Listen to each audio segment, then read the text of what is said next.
गुरुदेव तुलसी अपनी कलकत्ता यात्रा के दौरान नालंदा पधारे। वहां के प्रोफेसर्स के बीच में कार्यक्रम हुआ। कार्यक्रम के बाद में प्रश्नोत्तरों का क्रम चला। एक प्रोफेसर ने कहा, जैन धर्म की साधना बहुत कठिन है। मुनि की चर्या सुनते ही रोंगटे खड़े हो जाते हैं। एकांतवास करना, कष्टों को झेलना, घोर तपस्या करना और अनशन के द्वारा जीवन का समापन करना, ये सारे इतने सारे कष्ट है, तो कोई भी आम आदमी जैन धर्म की साधना आराधना कैसे कर सकेगा। गुरुदेव ने उनके प्रश्न को उत्तरित करते हुए कहा, किसने कहा जैन धर्म की साधना कठिन है, मुनिचर्या कठोर है। मैं आपके सामने बैठा हूं, मैं किसी गुफा में बैठकर एकांतवास नहीं करता, यात्रा कर रहा हूं, सब लोगों से मिल रहा हूं और तपस्या की भी कोई अनिवार्यता नहीं है। केवल एक संवत्सरी का उपवास जरूरी है। मेरी दृष्टि में जैन धर्म की साधना बहुत सरल है। भगवान महावीर के अनुसार धर्म का मूल तत्व है समता। समया धम्म मुदा हरे मुनि। बस समता की साधना, सामायिक की साधना, यही है जैन धर्म की साधना। तो प्रोफेसर को कुछ संतोष हुआ, लेकिन फिर भी वह ऐसा मानता था कि सामायिक करना भी कठिन है। एक निश्चित समय के लिए सब प्रकार के काम धंधों को छोड़कर बैठ जाना आम आदमी के लिए संभव नहीं है। जैन धर्म और जैन परंपरा से जिनका संबंध है, तो जैन परिवारों में जन्मे हैं, उनके लिए सामायिक की साधना कोई नई बात नहीं है। वे देखते आए हैं, सुनते आए हैं, समझते भी आए हैं। तो हम ऐसा मानकर चलें कि सामायिक की साधना सरल भी है और कठिन भी है। सरल कैसे है? जो सामायिक के गहराई में नहीं उतरते, उनके लिए सामायिक की साधना बहुत सरल है। आसन बिछाओ, अगर सामायिक के लिए उचित वेशभूषा धारण करो, मुंह पट्टी बांधो, पाठ का उच्चारण करो और 48 मिनट के लिए सामायिक का समय तय कर लो। इतनी सरल साधना है। लेकिन यह ऊपर ऊपर से देखने पर लगता है कि यह साधना बहुत सरल है।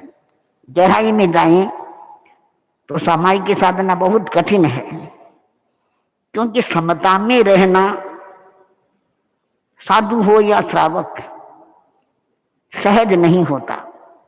समता में रहने का मतलब है राग द्वेष को कम करना, राग द्वेष को कम करने की साधना करना। तो ये कब हो सकता है?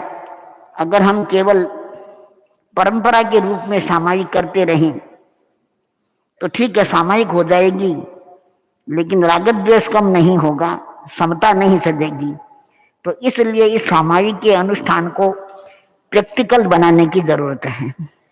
और प्रैक्टिकल बनाने के लिए जरूरी है कि सामायिक के मूल अर्थ को समझा जाए, उसका अपने जीवन में प्रयोग किया जाए। सामायिक है क्या? त्यक्तार्थ रौद्र ध्यानस्य त्यक्त सावध्य कर्मण है मुहूर्तं समता या तांग विदु सामायिकं बुधा। आर्त ध्यान और रौद्र ध्यान से मुक्त होकर सब प्रकार के सावध्य कर्मों का त्याग करके एक मुहूर्त के लिए समता का संकल्प स्वीकार किया जाता है, उसको सामायिक बताया गया है। आर्त ध्यान और रौद्र ध्यान, ये दोनों ध्यान कर्म बंधन के कारण है।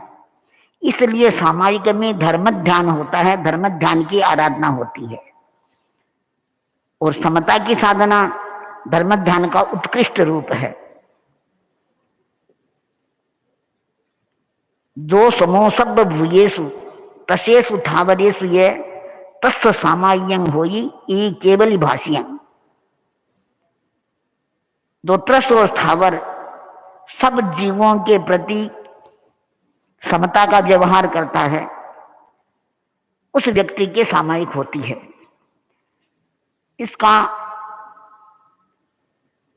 ऐदम्पर्य यह है, तात्पर्य यह है कि सामायिक की साधना करने के लिए साधक को भीतर उतरना पड़ता है, भीतर जाना पड़ता है।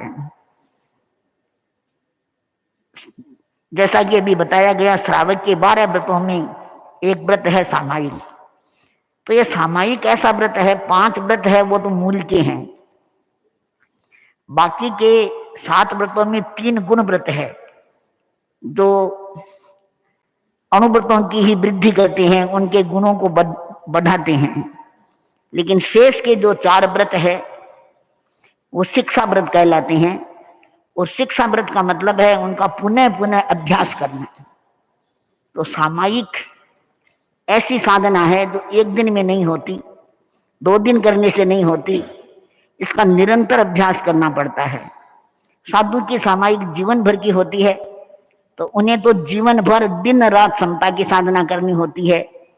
और श्रावक के लिए यह बताया गया है कि वह कम से कम 1 मुहूर्त के लिए समता में रमण करे।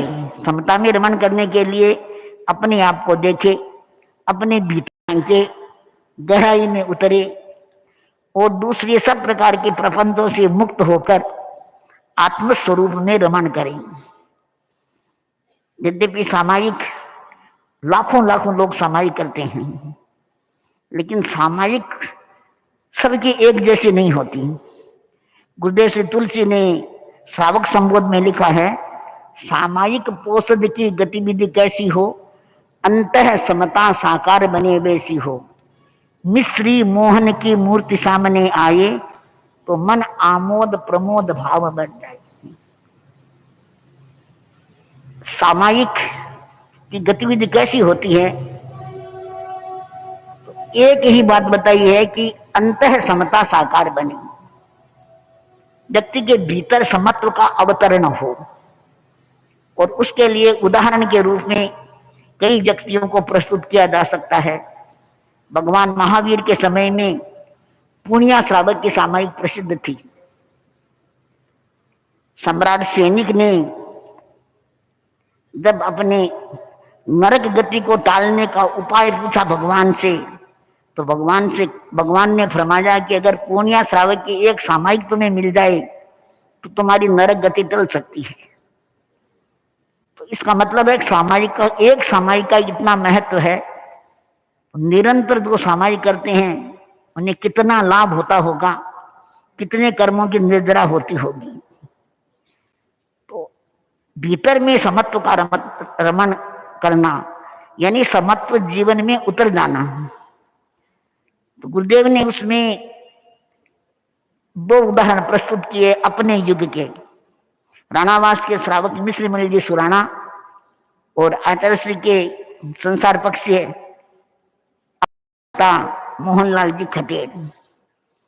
मिश्र थे, वे सामायिक करते थे प्रतिदिन। और ये बताया जाता है कि वे शीर्षासन में 2-2 सामायिक कर लेते थे। तो सन 1981 की बात है, वे दिल्ली में उपासना करने के लिए आए हुए थे, कुटीरों में ठहरे हुए थे। तो सुबह के समय अपने कुटीरों में जहां ठहरे थे वहीं सामायिक कर रहे थे, खड़े खड़े सामायिक कर रहे थे। तो कोई एक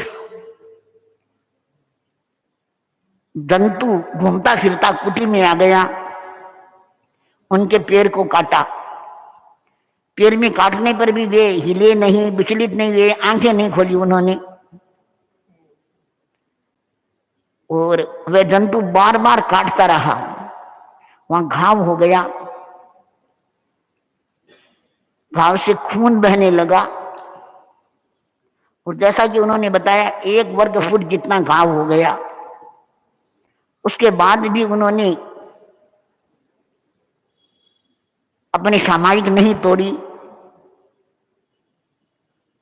और वे उसी लीनता से, तल्लीनता से सामायिक में रत रहे। तो ऐसी सामायिक करने वाले वास्तव में सब लोग नहीं होते। जिनकी साधना पुष्ट होती है, जिनका संकल्प दृढ़ होता है, वे लोग ऐसी सामायिक कर सकते हैं। और मोहनलाल जी के लिए भी गुरुदेव ने यह फरमाया था कि मोहनलाल जी सामायिक करते तो इतनी तन्मयता से, इतनी तल्लीनता से करते, तात्विक चर्चा भी करते, कभी तात्विक गीतों का संगान करते, तो दूसरे लोग भी उन्हें रस लेकर सुनते थे। तो इसी प्रकार सामायिक करने वाले लोग अगर थोड़ा लक्ष्य बनाएं और उनके सामने कोई न कोई आलंबन रहे, जप का, स्वाध्याय का, ध्यान का, तो समता सहज रूप से सद जाती है।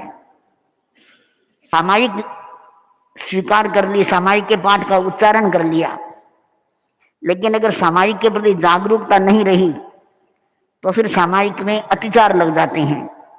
5 अतिचार बताए हैं सामायिक के। मन की असम्यक प्रवृत्ति, वचन की असम्यक प्रवृत्ति, काय की असम्यक प्रवृत्ति, सामायिक है इस स्मृति का अभाव, और अनवस्थित सामायिक, यानी सामायिक के काल का भान नहीं रहना, नियत समय से पहले ही सामायिक पूरी कर लेना। तो इस प्रकार अतिचारों का सेवन करने से सामायिक पूर्ण रूप से समत्व की ओर नहीं ले जा सकती व्यक्ति को।